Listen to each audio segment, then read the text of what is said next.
At the Rhode Island State House tonight, the desk of Senate President Dominick Ruggerio is draped in black following his death this morning at age 76. Ruggerio had served in the General Assembly since 1981 and as Senate President for the last 8 years. 12 News politics editor Ted Nesi has been talking to lawmakers about Ruggerio's legacy today and who may succeed him. He joins us now live in studio with what he's learned. Ted?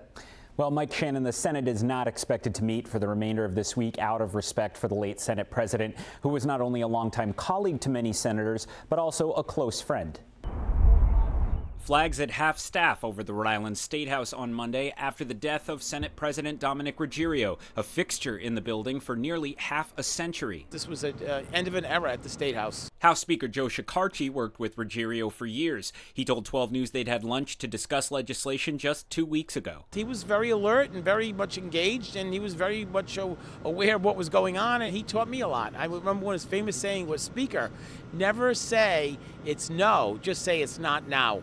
So when he would want something, I would say to him, "Donnie, it's not no, it's just not now." And he would laugh. He said, "Boy, I taught you too well." Ruggerio's extended illness had hung over the Senate for the past year. He was frequently absent and beat back an attempt to remove him last fall. The North Providence Democrat presided for the final time on March 25th. Today, the public focus was on Ruggerio's legacy. We lost the Dean of the Senate, a legislative lion who served decades in his General Assembly, a strong, steady, and empathetic leader, and a man who dedicated his life to public service. Behind the scenes, senators have already been jockeying for advantage in the looming election for a new Senate president. Potential candidates include Senate Majority Leader Val Lawson, former Majority Leader Ryan Pearson, and Labor Committee Chairman Frank Chacon, though other names could emerge. So I think they're going to move very quick. 12 News politics editor Joe Fleming noted the winning candidate will need support from a majority of the Senate's members.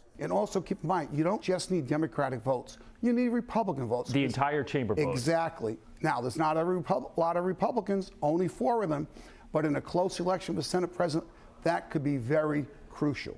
And with Ruggerio's death, there's also now a vacancy in the Senate District 4 seat he has long represented, which covers parts of North Providence and Providence. Unclear how soon that special election will be called to fill the seat. The Secretary of State's office tells us that date is still being examined. Ted Nesi, 12 News.